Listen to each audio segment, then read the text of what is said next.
Bandwidth for all shows on the Aussie Tech Heads network is supplied by Aussie Tech Heads Web Hosting.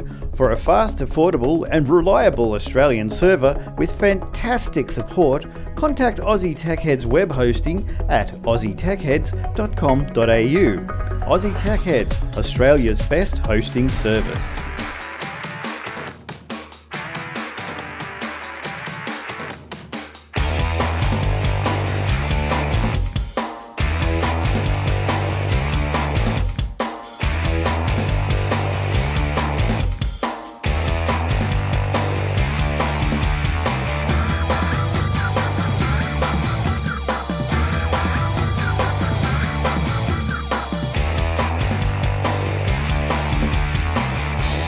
Welcome, Tech Setters. Another week, Aussie Tech Heads. How you been this week? A lot of rain around up here on the Gold Coast, so that's all good. Grass is getting a drink.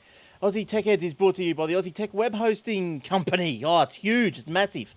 If you want to get yourself involved, go and get a web hosting space on secure Australian servers. So they're nice and fast. You know, the fastest things you're going to see around this place. And it's at athwebhosting.com.au. Look, I've even got a graphic for those on the video. Yeah. All right, so tonight, let's welcome the hosting panel, and it's all and everyone is Jace. Hey, Jace. That's it. How's it going? Me Someone's and you. on the happy pills there, aren't they? It's just me and you tonight, or this week. How you doing? Yeah, sorry guys, it's just us. Doing pretty well, yeah. I've been playing around with my VPS and decided to host my podcast video files from my own VPS rather than paying somebody else overseas to do it. It was a pretty good account, but we had a couple of problems now and then. So I thought, why am I paying them $25 US a month when I'm already paying for a VPS in Sydney, which got 80 gigs hard drive space, which will take us forever to fill up because our shows are only about quarter a gig each, and then unlimited bandwidth. So yeah, today I first time in my life installed a web server called Nginx. I think I mentioned something about it last week, but I'd never done anything with it. But all the jobs that I see lately require experience with Nginx and Chef and Puppet, which I've never done either. So I managed to score a bunch of ebooks and real books on Nginx and Puppet and Chef, and installed Nginx today with PHP, MySQL, and WordPress, and that all went pretty well. Got a lot of learning out of it, so very interesting. Yeah, so Nginx is not like a variant of PHP or Linux. Is it just something completely different? It's another web server like Apache. Yeah, okay, right. Or IIS that Microsoft have. Oh, okay. And so far so good. You happy with it? Yeah. Apparently nice. It's very smart, very fast. Netflix uses it to, I'm not sure if it's probably not for their streaming, but for their website, and also WordPress.com apparently use it because it's so fast with quick response and can handle multiple connections much better than Apache. So why not give it a go? It's one way to learn, and I needed a web server on there anyway, so time to learn something new. That's right, yes. Look, we've got comments in the lounge. The PA, he's there saying that's a nice, lightweight HTTP server. Yeah. So there you go. And it was made in Russia for the Russian webmails over there. Oh, nice. Well, I've got a Russian story coming up later on. And also, look, you might hear us talking about the lounge. The lounge is where you can come and watch us record the show live. You want to know how to do that, just go to aussietechheads.com.au/podcast. And all the information is there before your little beady little eyes. So you can log in there and come and watch the show, join the lounge, comment live as we go on with all useful comments like that one that PA's just done. So good on you. All right, well, let's kick it off, eh? Let's kick off with the first story of the week. The source code for MS-DOS and Word has been released by Microsoft. So that's probably no real big deal. Microsoft, because it's so old, but Microsoft has released the source code for MS-DOS and the original Word for Windows. Both have been released to the Computer History Museum in a bid to help scholars understand how these iconic pieces of software were built. Now, here's a quote here from the Len Shustek, chairman of the museum. We think preserving historic source code such as these two programs is key to understanding how software has evolved from primitive roots to become a crucial part of our civilization. Yeah, so Microsoft has made the source code of two versions of MS-DOS.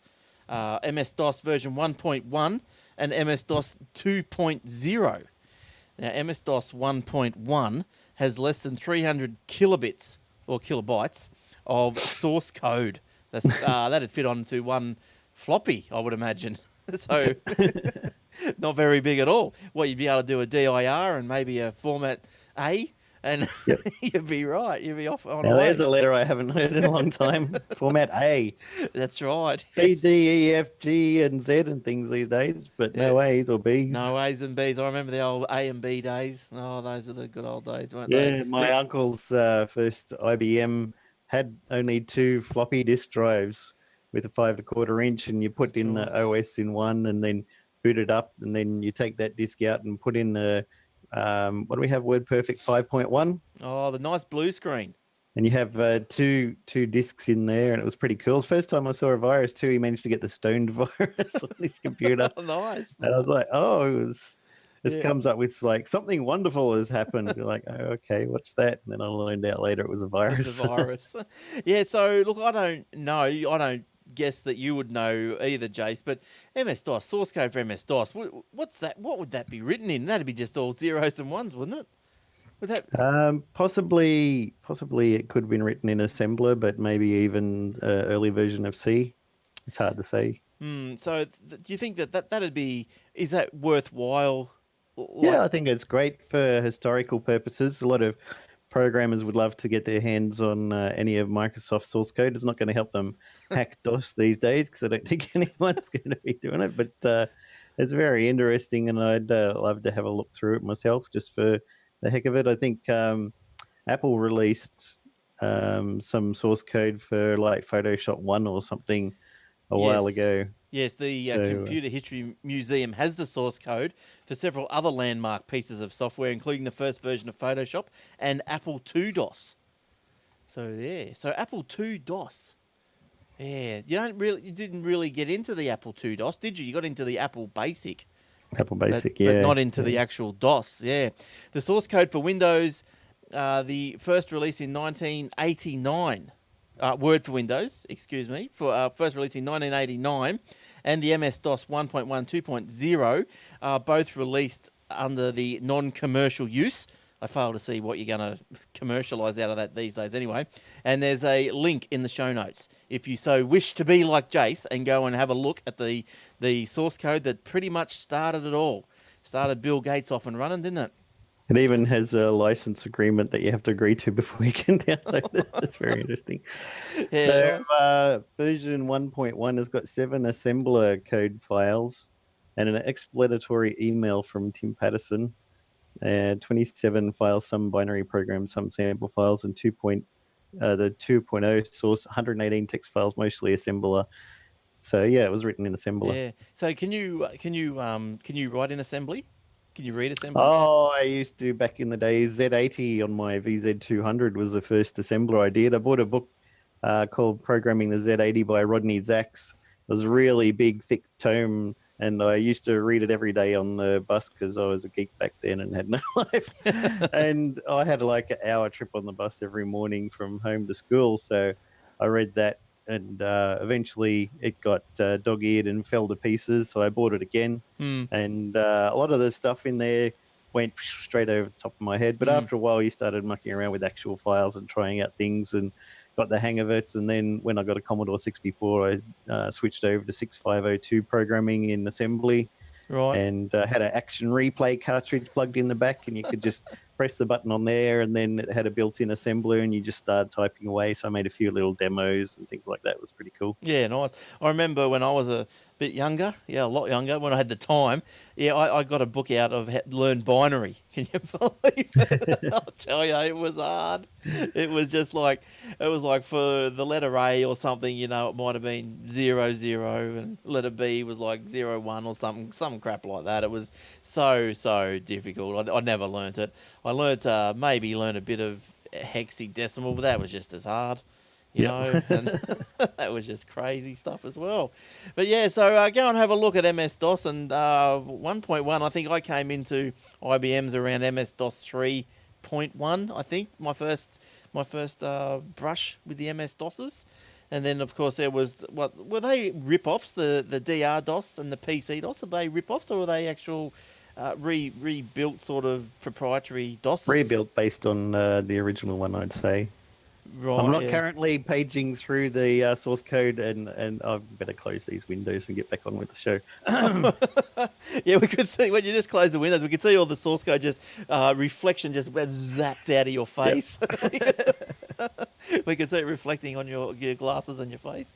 Yeah. Interesting geeks. Yeah. Well, yeah, I'm going to look at that show note later on. And if you're interested in the show notes, it's aussietechheads.com.au/show notes. Take off my reflective.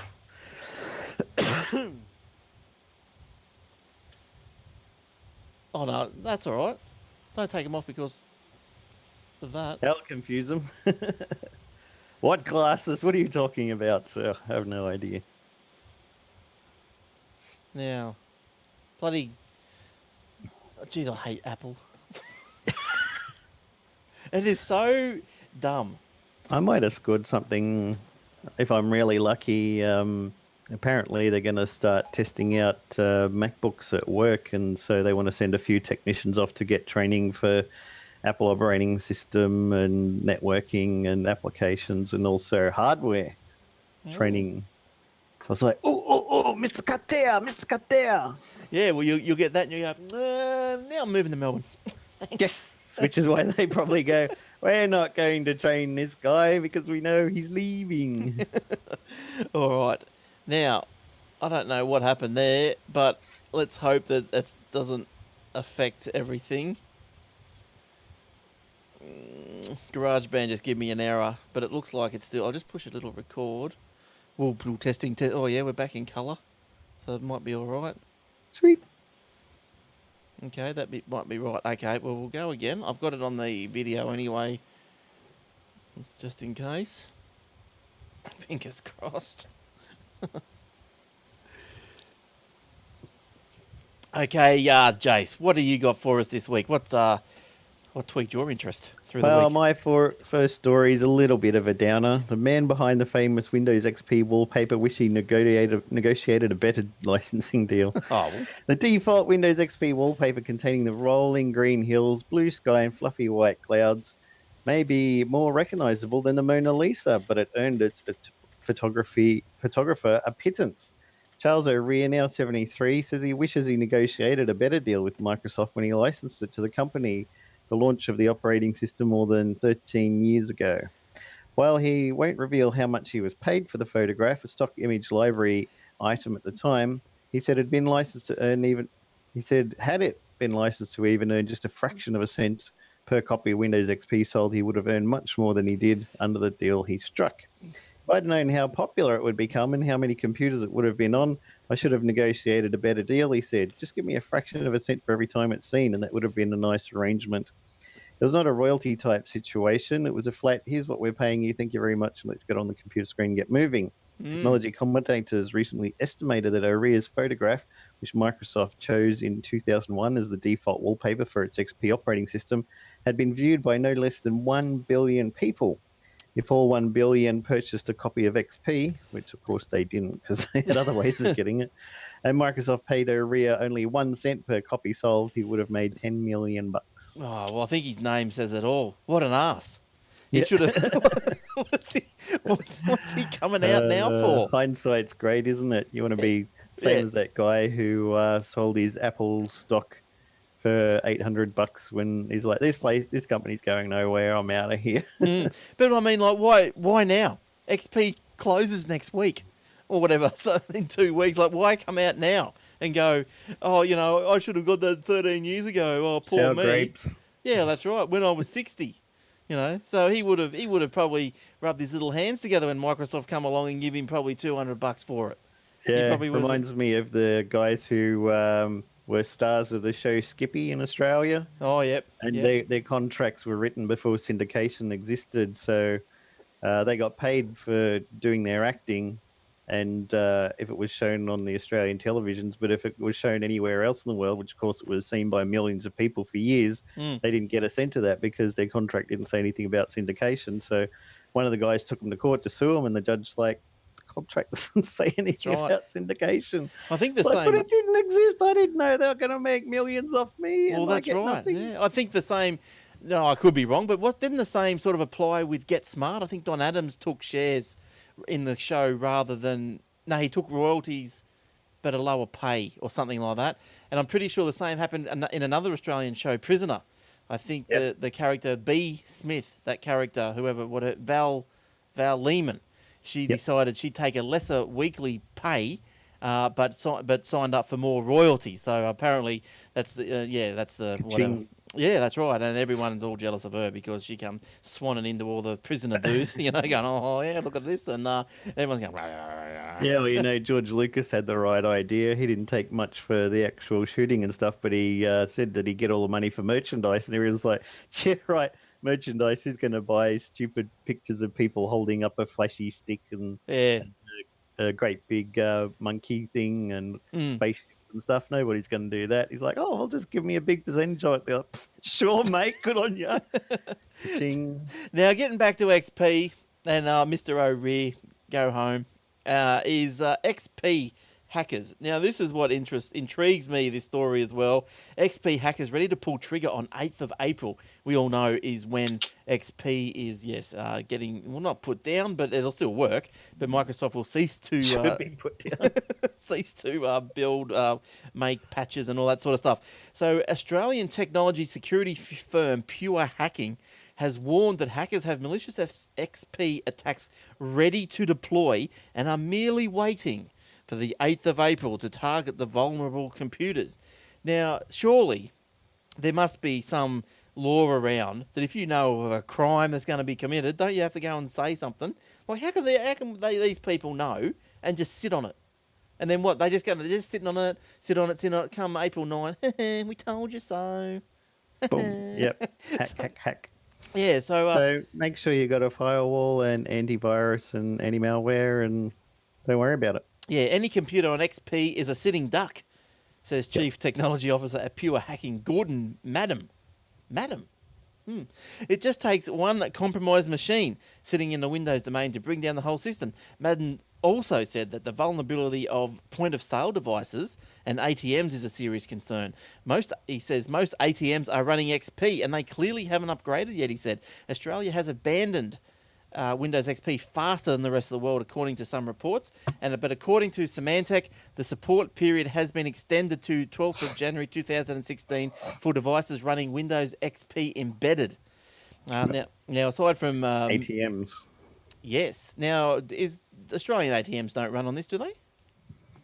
A lot of ATMs run on XP embedded, but the thing is they're on an isolated network that's would be very difficult to get into unless you're on the inside already anyway. So, Yeah, he says Pure Hacking advised customers to segregate XP computers to its own network or zone to contain any security breaches. Apply whitelisting on XP machines to only allow trusted software to execute and disable all unnecessary programs and settings on XP.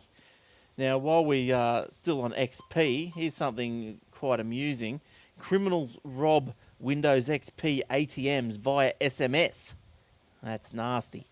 Now, according to Symantec, again, Windows XP is the OS behind 95% of the ATMs and is being targeted by increasingly sophisticated attacks that use a mobile phone to gain access to cash points and force them to dispense money to mules. I love that word. You're a mule, a cash mule, working for criminal gangs. Now, get this. Now, Jay's had the right advice before when he said, you really got to be on the inside, and you do, because listen to this. So ATMs, SMS, get the cash out of that. Sweet. Who wouldn't want to be signing up for something like that? Who wouldn't want to be a mule? So, but anyway, it's not as easy as that because using where is it here? However, the blah blah blah. Yeah, and the money. But anyway, I can't see it in my notes here at the moment. But anyway, what the thing was it's not as simple as going up and to the infected machine or sitting back and SMSing it. He said the mobile bank, you have to have a mobile phone inside the ATM, plugged into the USB port, tethered to the machine. It's got to be inside the ATM so you can send a text to it. If you're already in there, you might as well just see if you can break into it. If you're already in there, just take the cash box. Yeah. Like, you're gonna get more by taking that and running than waiting for the machine to spit out. Well, how much would a cash box that must hold? Look, they would in 50s. That'd have to hold say $70,000. I would reckon. Yeah, make sure you take the 50s, don't take the 20s. Don't take the 20s. Remember when the ATMs? What's the point? Yeah, the ATMs used to spit out 5s. 10s. Oh, 10s. I remember 5s. Back in the old days. 10s. Oh, look, it's a week of reminiscing. Yes. So, but how's that? You got to have a phone inside the machine. Like, come on. But anyway, they reckon this is going on in where is it going on? South America, or somewhere. I don't think there's been anything over. Yeah, in South America late last year. But according to Symantec, the hackers have developed the two with the English language versions and a modular architecture that makes it more flexible. Yes. So that's quite silly, isn't it? Yes, very silly. You've got to be on the inside. Like, I don't know. Some hackers just need to smarten their act up, don't they? Right, let's see if we're going to get an error this time. There goes 2 stories. I know. No, I mean, while you've been going, I've been thinking, there's only 2 of us here. I better go find some more stories. Oh, look, Microsoft's going to release the source code from MS-DOS. I'll put that. Oh, crap, he's done that one. Oh, okay, look, you can SMS an ATM. I bet. Oh, no, he's going to do the SMS. Oh, so I got him first. No. Yeah, no. Bastard. All right. Now, put that there. Put this back in my ear so I can hear Jason glorious stereo. What? Yep. All right. Now.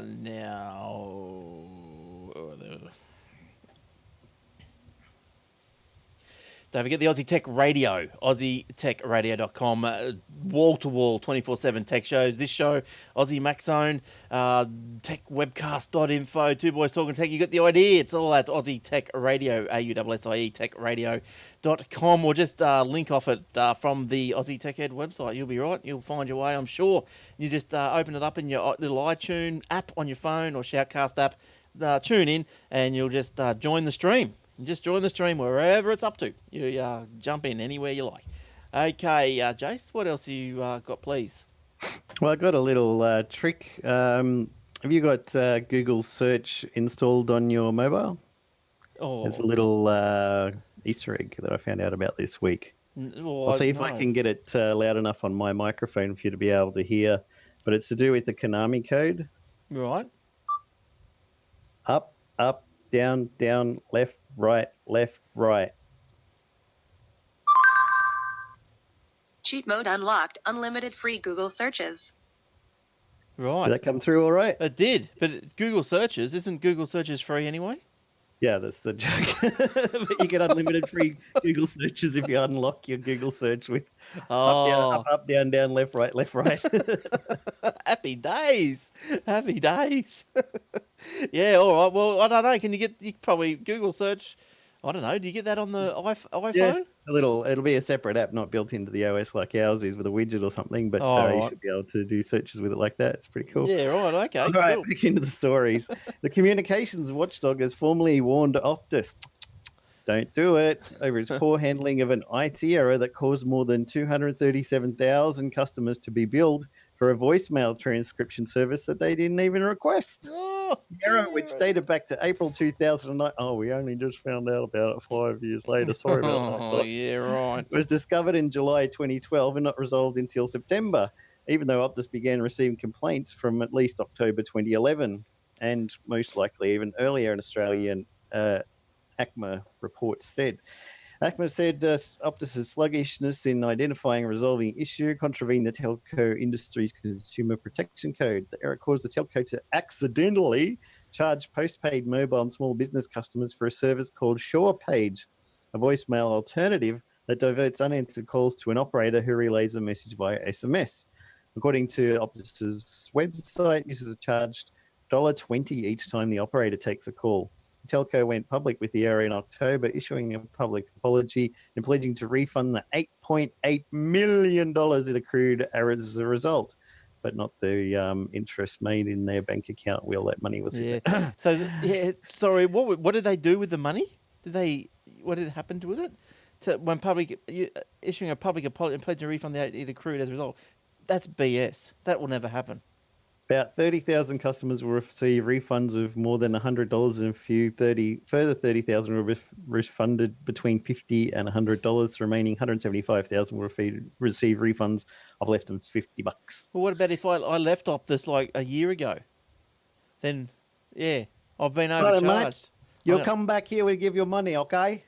Good deal. I'm going down my local shop tomorrow and see what goes on. Talking about shops, Kogan. We all know and love Kogan, don't we? Oh, Rustlin, he's a funny fella, isn't he? He's opened a physical shop in New Zealand. No way. Yeah, when was it? Wednesday. Last Wednesday. Online retailer opens his store. Chief executive and founder, Ruslan Kogan. There we go. Told CRN, which is a magazine, newspaper, online thingy bobber, that while there would be local New Zealand staff hired to assist with the operation, it would be managed from the Melbourne headquarters. Chief executive and founder Ruslan Kogan told CRN that while there would be... Oh, I double pasted that one. Okay. I just like repeating myself. But yeah, Trying to stretch out the story a bit, aren't we? That's right. There's not enough text. We'll just say it twice. Nobody will know. Yeah, we'll just say it They're not twice. No one will listening anyway. know. I think half the people go to sleep anyway, so it doesn't matter, does it? It will just be like subliminal reinforcement. But yeah, so that's all right. He's apparently all the big ticket items, like TVs and stuff, apparently aren't available yet, but he hopes to have them available soon over in good old New Zealand. I think it's going to, from all accounts, what I've read, it's going to ruffle some feathers. You know, he's making all these products a lot cheaper than what you can buy over there at the moment. So yeah, Gary Harvey would be a bit upset. Is he in New Zealand? He'd have to be. I suppose so. Yeah, I guess so. Well, he wouldn't be like, yeah, well, see, Ruslan, he's shipping out of Hong Kong, isn't he? You know, is he paying all his GST? Oh, Jerry, he's going to have a sleepless night tonight. He doesn't want to go broke. How's he going to feed his racehorses? Well, that's right. That's right. Look, Won't somebody please think of the horses? Do you ever look around and you think, like, there was a store up here called, I think it was Clive Peters. I think it was. Yep, remember that? Yeah, and he closed down, went into bankruptcy, liquidated, and all this sort of stuff. And then, like 2 weeks later or something, you find that Harvey Norman's taken over. So I think, isn't it strange, like that? It's the same shop selling the same things in the same place, but someone else can make a go of it. That just must show that rename him domain. Nobody will know it's Harvey Norman anyway. Well, that's right. I didn't even know how to change until I went in and bought something. And I went, what? Harvey Norman? I didn't know you guys were here. I thought it was still the old mob. But anyway, Microsoft, here's the story of the week. Microsoft searches Hotmail without a court order. Now, do they need one? So being seen that it's their own servers and computers? Well, apparently not. According to this guy. Read the TNCs, guys. It says they can do it. Yes. Well, it is their own service. So look, I'll start off by saying Microsoft says it's legal for the company to search customers' Hotmail correspondence without a court order after it admitted rifling. Oh, they must have got their fingers on it. They rifled through the account of a blogger accused of receiving Microsoft trade secrets. Now, former Microsoft employee Alex Kibalako. Alex. Yep. Alex K is currently facing criminal charges after he was accused of leaking details of Windows 8 to a blogger in France. He apparently was leaking some source code and stuff like that.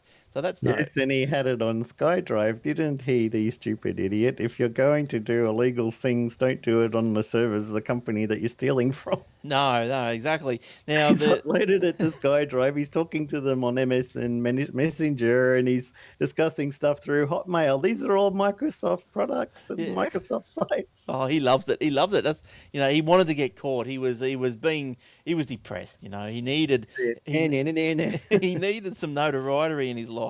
Now, where was I? The Mr. Alex K is also accused of stealing Microsoft's Activation Service software development kit, a proprietary system used to prevent the unauthorized copying of Microsoft programs. In addition, law enforcement accuses Alex K of leaking large portions of Windows 7 prior to its release. Now, according to the Seattle Post intelligence. Microsoft was aware of Alex K's activities early on and confirmed its suspicions after allegedly tracking his online activities via a Hotmail account under an assumed name. Investigators tracked down Alex K via correspondence with the unnamed French blogger. His actions came to light when the blogger tried to confirm Alex K's leaked code with a second Microsoft employee. Gotcha. Is this really still in code? Yeah. Hang on. Let me just check with my superiors about that one. Is this code right? Are you guys really writing this? Is this true?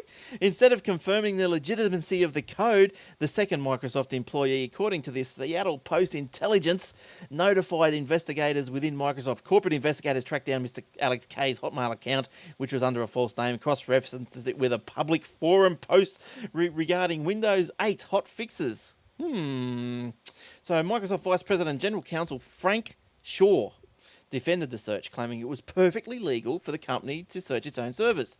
Courts do not issue orders authorising someone to search themselves, since obviously no such order is needed, Shaw said in a statement. So even when we believe we have probable cause, it's not feasible to ask the court to order us to search ourselves, basically.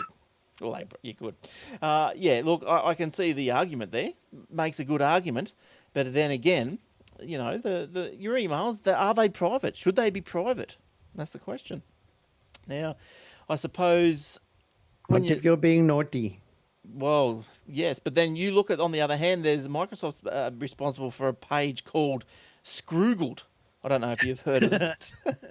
Have you heard of that, Jace? Too much. Oh, okay. Well, I've never heard of it. So called Scroogled. Now, apparently on this Scroogled page, you've got things like where Microsoft set it up to say how good Outlook.com is compared to Gmail, and all over the place. It goes, all email service providers protect your inbox by scanning for spam, phishing attempts and malware, but not all email providers use the words from your email to show you ads. Here's a comparison between the two of the major free web-based companies, that's Gmail and Outlook. Now, Gmail uses words from your sent and received mail messages to display targeted ads, scans the content of your entire inbox to identify themes and trends for ad targeting, use words for email messages sent to you from other email services provided to display. So, as you can see, Microsoft's up Google for the rent on email reading, I suppose, well, although done by a robot. But yeah, when it comes to searching through their own, rifling through their own emails, it's they do it themselves. That's right. They do their own rifling, and they've got Well, two that's little okay. eyes Yeah, on it. it's not done by those bad robots, you know. Yeah. So, what do you reckon about that, Jace? Is it okay for Microsoft to do this, or that should be not on? I think once you start doing illegal things, you lose all rights to everything, including privacy, dude. Seriously. Yeah. Yes. Yeah. Look, I think so. Like, he signed up for the email address, as you say, it's in the terms and conditions. Obviously, the information probably, or everyone's information probably belongs to whoever the email provider you signed up with. So I'll cloud it, So yeah, look, I don't know. He shouldn't have done it like that. He should have done it off host or somewhere, just somewhere just somewhere completely different where it was more untraceable than what it was. But yeah, but anyway, I would still have to look, but they'd have to get a subpoena first. So that's the only difference. Well, yeah, well, that's right. Yeah, it was just easy because it was in their own backyard. They just open up the lid, go, ooh, yeah, baby, we got you. All right. What else have you got, Jace? Well, Oculus VR virtual reality co-founder Palmer Luckey called Facebook's $2.2 billion purchase of his virtual reality headset company a move that will help transform industries. But some fans weren't so upbeat. Case of green apples. Across Twitter, gaming websites, and Oculus's own blog, players and developers panned the company's decision to sell for at least $400 million in cash and $23.1 million in shares of Facebook. One was an investor in the company's Kickstarter fundraising campaign and said he felt he was betrayed. Facebook Chief Executive Mark Zuckerberg and Luckey said on Tuesday that joining forces will push virtual reality into the mainstream. The feedback suggests that they'll have to convince game developers that Oculus will still be a great place for their titles after the deal is done, particularly among those counting on working with smaller startup stage company. Swedish game programmer Marcus Persson, who created the popular block building and busting title Minecraft for computers and mobile devices, voiced his displeasure in a post on Twitter. We were in talks about maybe bringing a version of Minecraft to Oculus, he said. I just cancelled that deal. Facebook creeps me out. I did not chip in 10 grand to see the first investment round to build value for Facebook acquisition, said Person in another tweet that later appeared to have been deleted. I definitely want to be a part of VR, but will not work with Facebook. Oh yeah, there's a lot of people against Facebook, isn't there? Is Facebook going to go the way of MySpace? Do you think? Eventually, but they seem to be, holding on by their fingernails for as long as possible and buying all sorts of weird things like the Instagrams and things like this just so they can try and stay relevant to the young people today who are apparently leaving Facebook in droves. Oh, where are they going? Snapchat. Oh, really? I didn't like that. No. That's rubbish. But you can't, there's no history, is there? No. That's the point of it. Technically, yes, but as far as everyone's aware, no, it all just vanishes magically into the ether and never to be seen again. Oh, I hate when this mouse doesn't work properly. Stop. File. Save. All right. Oh, scooting through. Scooties. Done in no time. Scooties. Don't have those other people distracting us. That's right. Now, what am I up to? Geez, we might have to pad a few of these out. Okay, I think I found a few more to tag on the end there. Oh yeah, I'm sure we'll think of something. All right, what's the lounge doing? How you going, lounge? Oh, Milo's stream's crapped it again. By the look of it. No. All Over right. the Easter break, I'll be MIA, so hopefully you'll have someone around. All right, when's that? Easter. Starts about the 4th. So should be here next Thursday. Okay, cool. Then probably the next couple. All right, cool. All right, I'll put that in my little brain. So this will be, what's this now? 30th one, end of the 30, start of that one. So probably 30 here. I'll go in here. Okay.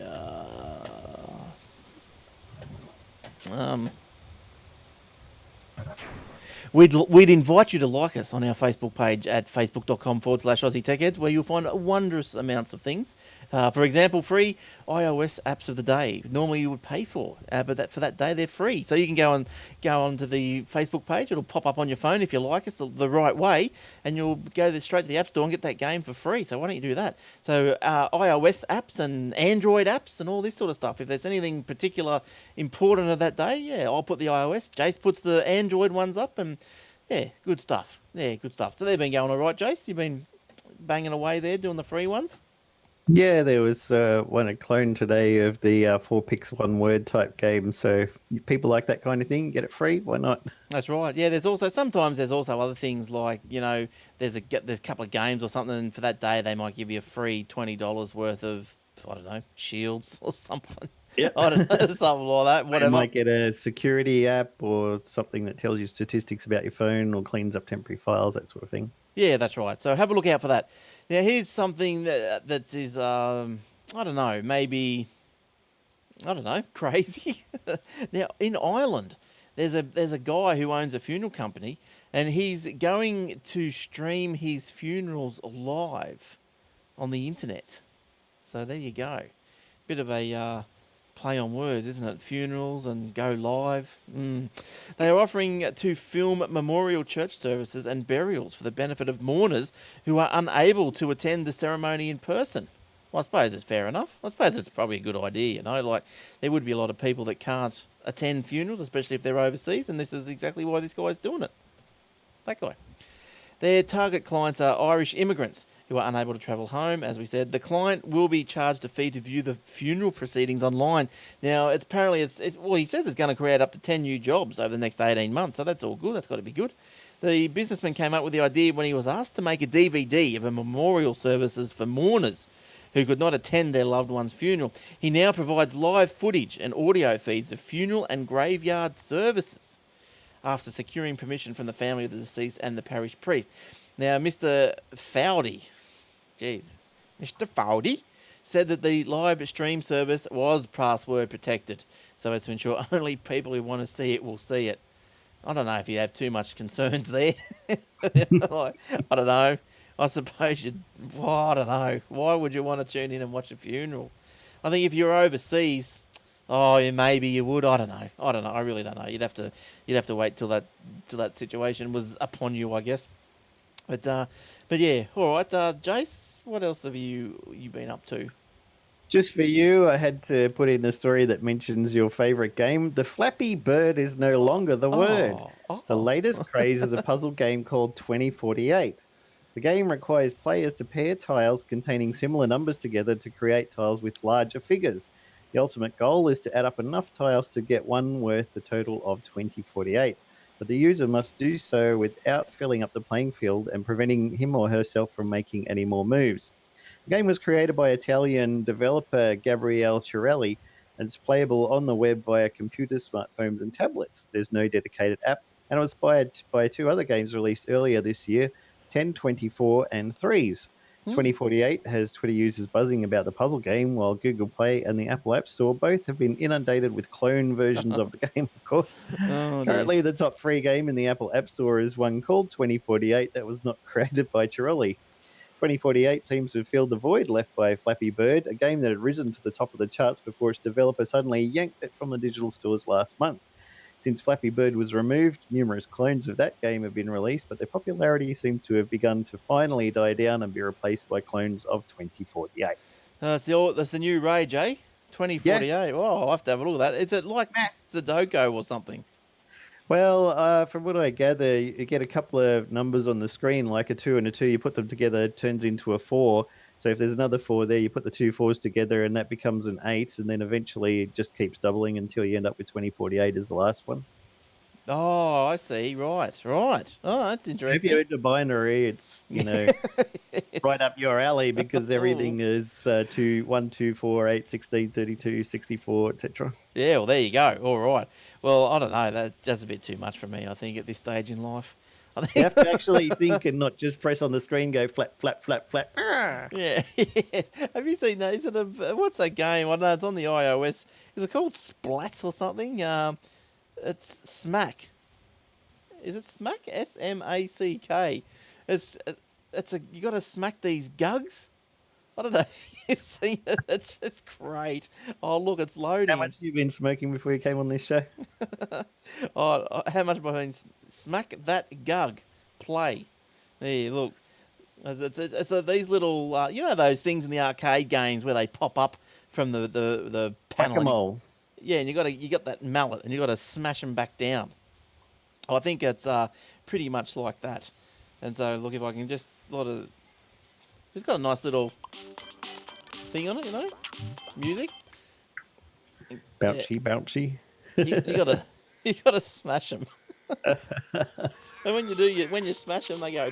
Bleh. It's not bad. Smack, I think it's called. That's what it says here. Smack 2. I think that was one of the iOS free ones of the day. Smack 1 and Smack 2. So, yeah, go and have a look at it anyway. If it's only $1 or something, it's worth it. Now, here's one here. Now, look, I can't see the sense in these drones, Like, everyone's going, let's deliver pizzas by them and let's deliver textbooks and all this sort of stuff. But now, a drone almost collides with the Westpac Rescue helicopter. So it's all, they've only one in every, 100,000 people have got one, and it's already nearly crashed into a chopper. One of the two Bell 412 choppers the Westpac Rescue Helicopter Service operates was involved in a near miss with the unmanned aerial vehicle, or the UAV, near its Newcastle base in New South Wales on March 22nd at about 10 p.m. So that's at night. So what's the drone doing out at night? So during the flight, according to the investigation, the chopper crew spotted the UAV at about 1,000 feet above ground level. So that's pretty high. Which then they spotted above ground level, which then turned and tracked downwards towards the helicopter. So the UAV was well above its maximum allowed altitude. Drone pilots need approval to operate above 400 feet. So that's the rule. But yeah, imagine flying your helicopter around. You see this little thing buzzing around beside you. You'd be going, what the hell is that? And why would you have to take evasive action? Wouldn't your blades just chop it to pieces? You think so? I saw recently there was a video where these people had hooked up like a mini helicopter to inflatable Superman, and they're flying it around the beach and buzzing over people. It's like, watch out, here comes Superman. Here, here he comes. I don't know. But I don't know. These drones, look, I don't. Why? Why? I don't think they should be legal. Stuff them. What would happen if you got one in your front yard? Wouldn't leave you alone. It's the flavour of the month. Yeah, I suppose. And everything. But how would you stand if, say someone did want to annoy you and they did drone you out drone up in your front yard? I wonder what would happen if you went up and got a block of wood or a shovel or something and smacked it out of the sky. Baseball bat. Yeah, I wonder who's liable for that. Is it just bad luck because it was in On my property. Well, but do you own the property above ground level? I don't know. You don't own it 3 feet below. Level, I think. Yeah, it's like what is it? Whatever. All right, I don't know. I forget.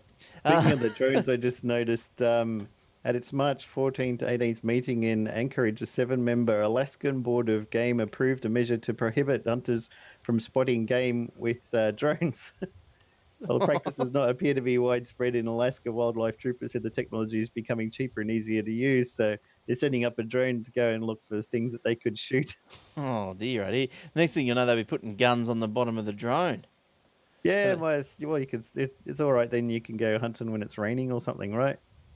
Why not? Why not? Just sit at home. Sorry, Jace. It cut me off. Well, I thought we might as well take it while it's there. Oh, geez, what are we gonna talk about? We might have to finish up early this one. We might have to. I've got 2 more there. Oh, okay. Well, we'll talk about those because I think I'm finished. And what do you got? You've got this Adam Carolla and the Google. Okay. Well, let's just plug on against the podcast patent troll. All right. How do I get a picture of that? Let's try. Hang on. Let's try and redo this and go. Oh no. Let's just try and get that URL. Open link. I'll copy that link address and I'll put that over here. I can do things you like copy paste. Magic. Oh, it's great. I love it. What a great invention.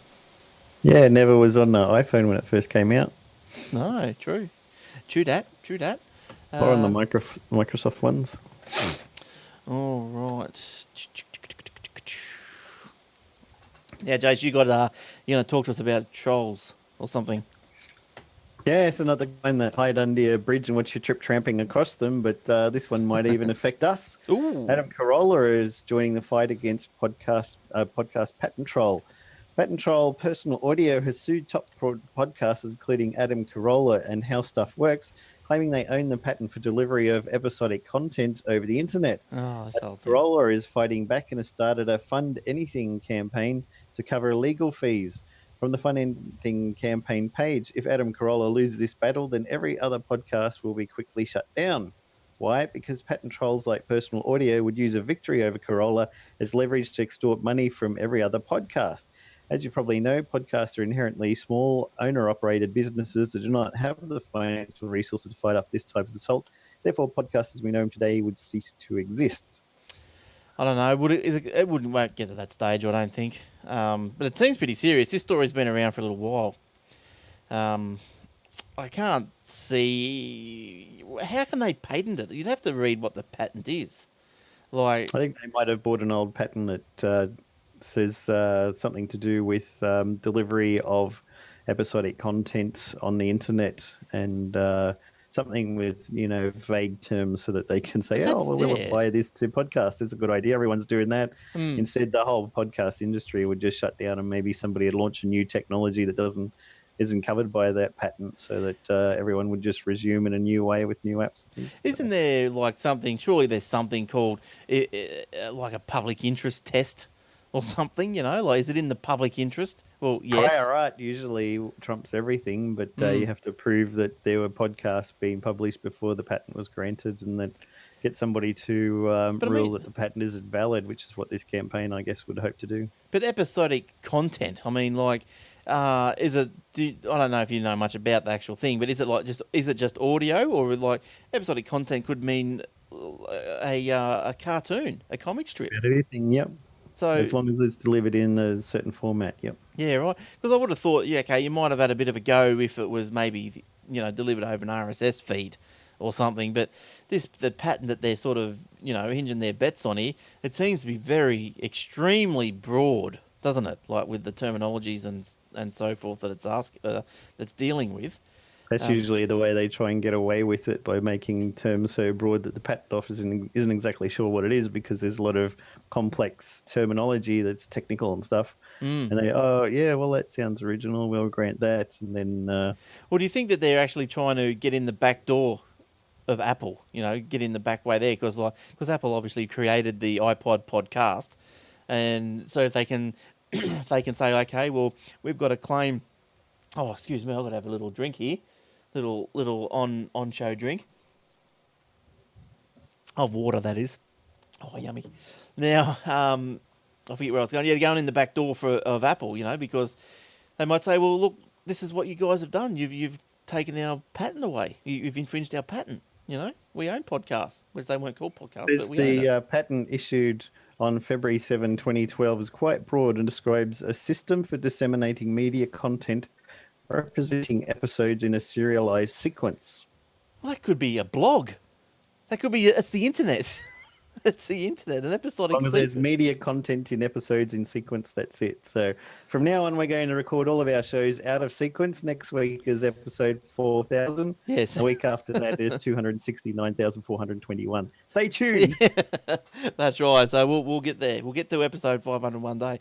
But yeah, look, that's no good. I think who are these people? Don't they have any bloody common sense about themselves?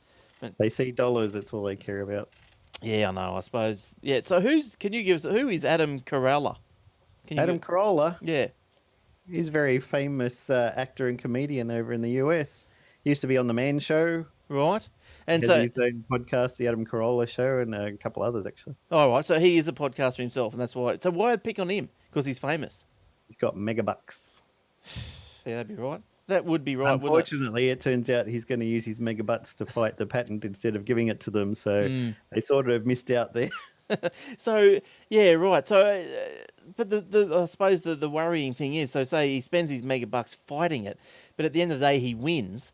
He can't retrieve any of those spent funds from the instigator. Some court costs he could get, because often the courts will award to the defendant the costs that he had to pay to lawyers and that to fight against the suit. Yeah, right. Yeah. I guess that's how it goes. So what's Leo? People like the Twit network, and all that sort of stuff. They'd be he's been talking about this before as well, and he's still concerned about it. Yeah, how concerned do you reckon? Like very? He's mentioned quite a few times that he's worried about it, but I guess he'd probably throw a few bucks Adam's way as well. So. Yeah, well, I think like Leo would have a lot more to lose, because he's making a living out of what he's doing, isn't he? So he's got obviously a lot more to lose. I can't see how they could win that. I really can't. I suppose you got to go through the argy-bargy, but I can't see how they could win that. I wonder if it'd be possible, for the court to say, well, this is rubbish, and by the way, we declare this patent void and null and void. Get out of here. Rip it up. You would hope so. Yeah, rip it up. Get it away. Get it away. Get away now. Get away, get away, get away now. I don't know what's up with my left eye. It's driving me nuts tonight. All right, so you got one more story, Jace? Do you know anything about that HTC Mate? M8. Yeah. HTC One Mate. Oh, we could talk about that if you want. I don't know much about it. Okay. I know it's been released today and it's got a lot of cool features. You see the dot case? The dot case? Yeah. See if I can find a picture for you. HTC One M8 dot case. What's a dot case?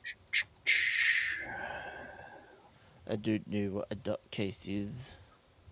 I can see the news for the dot case. Yep. A dot case.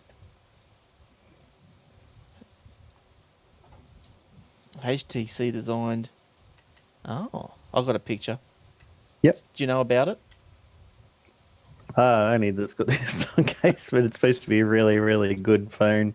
A lot of people have been talking about, but I don't know much about the specs and things. All right. Okay. Well, let's. So what is it? It's just a case with dots on it. Yeah, so it can show information while the case is on there through the back of the phone. So it's only, I think it's like OLED, so it's very low power. So on the back of it, you can have this low power screen with some dots showing you some information, and then on the front of it, it's got the normal display that takes a lot more power if you turn it on. All right. Okay. Well. Okay. We'll briefly do that then, real quick. Okay. Join the dots on the dot case. This is what I've just been exposed to. The dot case. I don't know if you guys have heard of it, but Jace, you know a tiny bit about the dot case. What the hell is it? Yeah, it's there's a magnet on the front cover of the case hidden behind the HTC logo, enables case mode. Once the phone recognizes what's going on, it'll flash the time and weather on the display. It looks like a series of dots shining through the back of the case when you hit the power button or double tap on the front. Very cool. Adjust the volume with the flap closed and you'll see that too. Got a phone call, you'll see who's calling, and you can swipe up or down to accept or reject the call, or just hold the phone up to your ear with the case still closed and you can take the call. It also has swipe to launch the voice dialing too. Yes. So it works by displaying what looks like 8-bit images made up of dots, like a dot matrix printer, with the cover closed, or you can see as the dots. So it's I guess it's a very low power screen that just shows dots through the back of it. But if you want to, so you can see the time, you can see who's calling and stuff without actually turning on the more power hungry front screen of the HTC One M8 phone. Yeah. Now been launched. Yes. When was that launched? This week. Yes. Now it's the best Android phone that has ever been created. Apparently. Oh, that's written by HTC. Sorry. Yeah. Well, this is what. So where They're not biased. It's all right. They're not biased. No, that's right. Okay, there's a review here of that, and that's what it says. Who did this review here? This is where we need Will. He's the Android one. Zach Epstein. Oh. No, not that one. In a follow-up, I explained that the M8's design is absolutely the best thing about this great phone. It's stunning, solid and ergonomic. The new brushed finish on the gunmetal grey version is beautiful, and covering up all of the phone's fantastic design details might be considered an atrocity against good taste. Well, it would be. I've seen images of these M8s, and they do look really nice. They do look really nice. There's videos around of tear downs and all this sort of stuff. It just intrigues me how people just buy phones, tear them down straight away. It's great. But HTC's new dot view case is just too cool to ignore. There you go. You've heard it from Zach Epstein. Wherever you are, Zachy, I hope you're having fun with it. All right, now what have you got to probably pretty much finish us off with, Jace? Yeah, Google Now has finally arrived on the desktop. Google today announced Google Now is being pushed to the Chrome stable channel for Windows and Mac starting today and rolling out over the next few weeks. This means Google Now notifications will finally be available to desktop and laptop Chrome users, in addition to Android and iOS. To turn the feature on, all you need to do is sign into Chrome with the same Google account you're using for Google Now on mobile. If you use Google Now on multiple devices, you'll need to manage your location settings for each device independently. Cards will only be visible on your computer if you use Google Now on your mobile device and if you're signed into Chrome. The ones you can see are a subset of Google Now's mobile cards. They include weather, sports, scores, commuter traffic, and event reminders. Some cards may be based on the location of your mobile device, which is hopefully near the computer you're using, but others will work independent of location. I remember you telling me ages ago about the Google Now, and I thought I'd download it on the iPhone. So I did. And it was just a piece of pus. It didn't do anything. It's not good on the iPhone because they can't get hooks into the OS. But on the Android, I don't tell it anything that knows enough information based on my email account that you log in with, things like that. So if I go to the airport and I'm there to go on a plane or if I'm picking up someone from the airport, I look at my Google Now and it says plane is on time or plane delayed or plane cancelled because it read that there was an itinerary from Jetstar or Qantas or Virgin Blue or Virgin Australia it is now in my email. So it brought that into Google Now, and then it contacts the Jetstar website every now and then and gets a refresh of the information for that particular flight. And it even has a picture of Sydney here, Brisbane there, and a plane slowly moving across from one side to the other. And then it'll say landed 5 minutes late or something like that, so that you know when it's going. That is just out of control. I actually deleted the Google Now off my phone. I'm just going to punch it back in and just see. Or I'll see if I can download it quickly and just see if it was if it's improved any. But yeah, I told it the rough location of where I live and where I work. So whenever I open the device, it's got cards there saying at home, temperature and weather for today, where you work, temperature and weather. And in the afternoons, when I'm ready to knock off work, it'll say, due to current traffic, if you drove from the office back home, it would take you an hour and a half based on current traffic on the M4 or something like that. So it knows where you're going, when you're going, and gives you some information. It's very cool. Yeah, it looks like it's probably got a few more things in the Apple one than when I last looked. But it's still mainly, it's just all news. Top stories, local, world, country, business, technology, entertainment, blah, blah, blah. Then weather, it's picked up Rabina, which is right. And then others, real-time stock, like, God, give me a break. If you're into stocks and your favourite sports teams, you can put those in there. It'll keep you updated. Okay. Yes. Okay. So what you do is you go in. So what do you got? Well, there's nothing else in here. Traffic map, transit map, bicycle map, weather map, Craigslist app, deals app. That's pretty poor, isn't it? Yeah, you can't do a lot with your iPhone. No, not much. Not much is going on. Whatever happened to Waze? It got bought by Google. Yeah, because that was pretty good. You put me onto that too. Well, not that I use it a lot because I don't know how accurate it is, but it's fun. Yeah, you know. No, it's been rolled into Google Maps now, and you can get some notifications of people who've reported that there's traffic on the road or an accident or something like that, so that you know not to go that way and can automatically get routed around it, which is great. Because I like using it for is you could say, like, I could say to the kids, oh look, I'm driving home or something, you know, I'd be away somewhere. I'd say I'm driving home, and so they'd get on Mum's iPhone and they could just follow me on the little map, you know, as I come home, and he's coming out down the street, yeah, and all that. Let's run out, Dad. We want money, Dad. We want money. Yeah. I mean, we love you, Dad. I mean, where's the money? Go back inside. Ask your mother. That's right. Yeah, I'm no good asking her. Then I've got 3 people asking me. Yeah. Yes. All right. Nothing else to report, Jace. I think that's just about brought us to the end of the show. Nothing else that I can think of. That's about it, isn't it? I don't know what happened to Will tonight. I didn't get in contact with him today, so he's probably still at work. That's the normal. Must have got lost on the way home. Yeah, maybe he needs Google Waze. Yeah. Yeah. So your podcast is going good. The Obsidian Loft. Yeah, we record another show on Monday and had a look at another version that we hadn't done on the podcast before called Terra Firma Craft, where people have put a lot of mods in there to try and make it a little bit more realistic. So in the normal Minecraft, when you need wood to be able to make tools and weapons and things, you go up to a tree and you punch the trunk of it, which is not really that realistic. So this one, you have to, you can punch the leaves and sticks will fall out of the leaves, and then you can use that with some rocks on the ground that you find and get the rocks and chip out the bits of it to make it sharp and in the shape of an axe head or a knife or something like that. Then you attach it to the sticks. And you can't just start fires willy-nilly. You have to get sticks and throw them on the ground, and then you get a fire starter and you scratch that over it a few times until it catches fire. And if you want to make things, you have to go collect clay and then make a kiln and fire things in the kiln and make sure they're the right shape. And then you can go collect water in them or do metal working.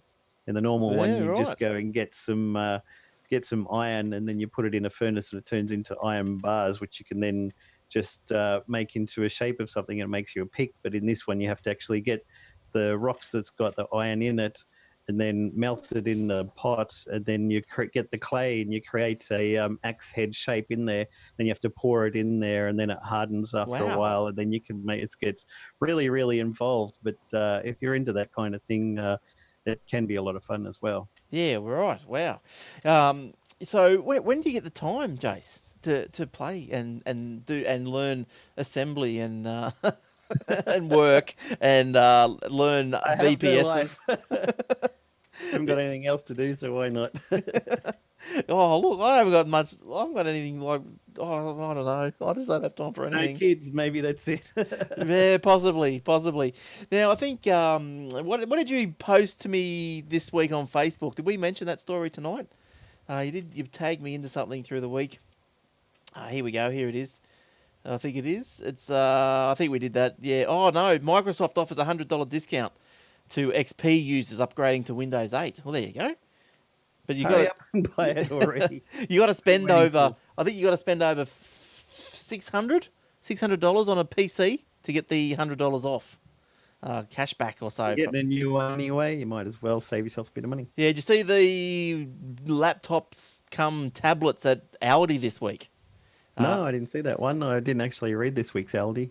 Yeah, $599. They, I think it was a 1.8 gigahertz Intel Celeron. Would that be right? Could be. Yeah. So and they snap apart. I think it was 64 gig in the tablet and another 500 gig in the base of storage. Yep. Yeah, so something like that. So they looked okay. They looked pretty good little machines. But then I saw some new Acer ones or Asus ones coming out. They were virtually around the same price. So I thought, oh, look, before I go, Go with the known brand.